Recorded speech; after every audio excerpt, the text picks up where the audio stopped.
Alright, so this video being made independent of any network issues. I'm currently at this university.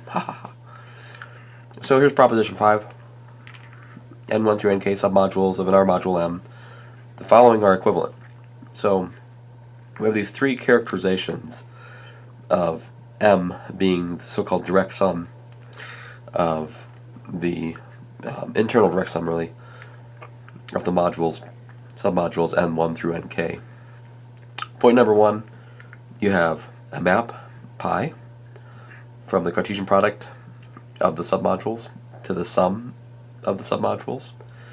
And this isn't an arbitrary map, it's the map in particular defined as follows. Pi of this tuple, this k tuple, is the sum of the k terms, where of course each one of these is from corresponding submodule N1 and due to Nk. So criteria 1 is that this mapping pi is an isomorphism of our modules, like so. Criterion 2, which sometimes people call the independence of subspaces. Well, these aren't subspaces, but basically this is saying that the jth submodule intersected with the sum of all the other submodules is 0. That has to be true for each one of these. Of course, in the case that you just have two submodules, right, this just becomes the condition that N1 intersect N2 is 0, which is probably most recognizable. And then 3, if we have x in the sum of N1 through Nk, if that can be written uniquely in the form A1 plus AK with AI and Ni, that is yet another equivalent condition here. So these three characterizations of the sum N1 through Nk are equivalent. Alright, so let's look at the proof of the equivalence. And what we'll do is 1 implies 2, and then we'll show 2 implies 3, and then we'll show 3 implies 1, and that will prove that 1 is equivalent to 2 is equivalent to 3. So to prove 1 implies 2, what we do is we suppose 1, and then we'll, towards a contradiction, suppose that 2, which is this again, fails. So to suppose that 2 fails, right, we just suppose that there's some a sub j which is in the sum, right, and is not 0. So if we have some a sub j in the intersection of everything except for n sub j with the sum, the sum of everything except for n sub j with n sub j, and if that's not 0, what that means is that there exists ai for I not equal to j, such that aj is equal to a1 plus da plus aj minus 1 plus aj plus 1 da plus ak. But what's that mean? Well, that means that pi of a1 plus da minus the a sub j plus da plus the a sub k. Alright, remember we're assuming 1 is true, which means that we know pi is an isomorphism. So in particular it's a homoband, so it's also, it's not just an isomorphism, it's an isomorphism defined by just adding these inputs. Oh, I'm sorry, that's a typo. That's not plus, I'm an idiot. This is comma, comma, comma, dot, comma.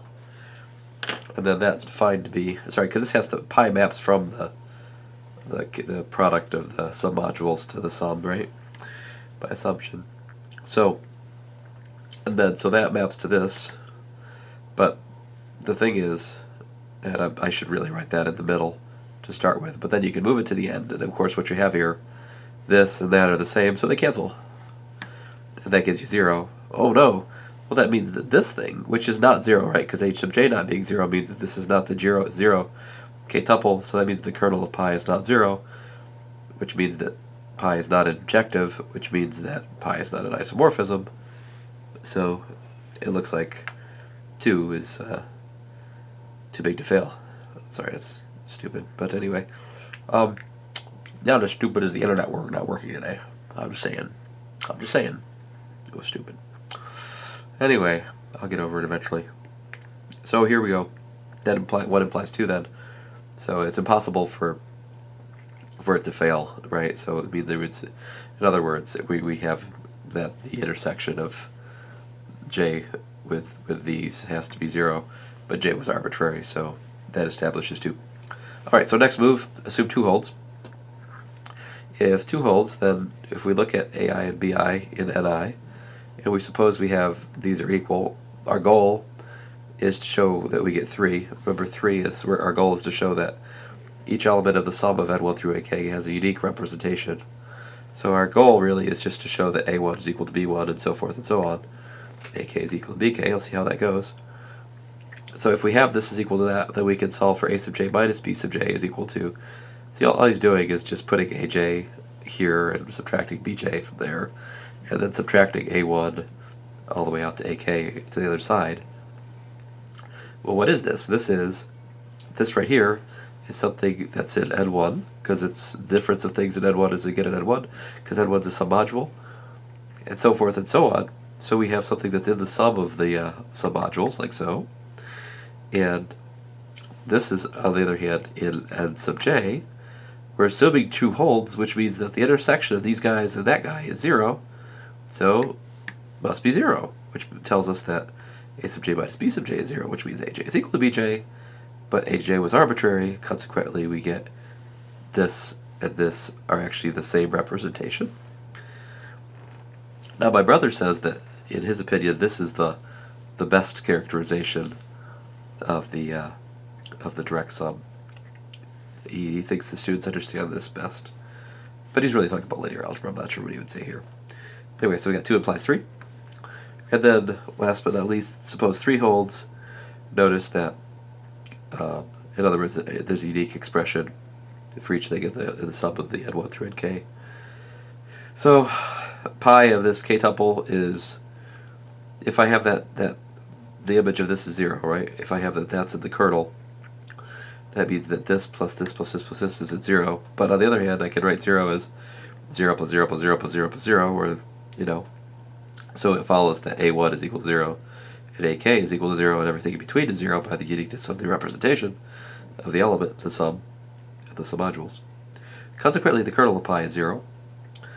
And furthermore, if you go back and look at the formula which defines pi, right, this guy right here, it's fairly simple to work out that that's additive, and that if I multiplied this tuple by a ring element, then I could have the same thing over here and I could factor it out, right? So I get a and b. In other words, I get that pi is a R-module homomorphism from this definition of pi. Furthermore, from the definition of the sum of the submodules, it's also clear that I could hit anything in here by pi, so it's clear that pi is a surjection. So it's a surjection, it's an injection, it's an R-module homomorphism, it's an isomorphism, folks. So there you go, 3 implies 1, and the circle is complete. So we have these 3 equivalent characterizations of the direct sum decomposition of submodules of a module. And then finally, last order of business here, an R-module F is said to be free, the subset A of F, if for every non-zero x in F there exists unique ring elements, R1 through Rn, and unique elements in A, such that, you could kind of think of A as like an analog of a basis, alright? Such that x is equal to R1A1 plus R2A2 da, da, plus Rn. I say it's like a basis because this is a unique expression. And we say A is a basis, or a set of free generators, for F. If R is a commutative ring, then the cardinality of A is defined to be the rank of F. So, a couple of small comments. The direct sum of modules is like this. Each element has the form n1 plus n2, but that doesn't have to be unique. Let's see here, here's an example of something that's not free on the subset. So if I have R equal to Z, I have n1 and n2 goes Z mod 2Z. Each element n1 plus n2 has the format like n1 plus n2, but because we're working mod 2, I could just as well write 3 times n1 or 5 times n2, because that would just be adding 0 in, right? So the ring element here is 1 and 1, the ring element here is 3 and 5. As you can see, they're not unique. So in other words, this direct sum is not a free Z module. So free Z modules or free modules are yet another sort of specialization, like cyclic modules. We also talk about those. So we'll think more about free modules and cyclic modules and all this stuff, and hopefully, as we study deeper theorems about them, all of these definitions will start to crystallize and make more sense to us as we look more at examples. But anyway, I think I've heard myself talk enough today, so I'm going to stop. Thanks.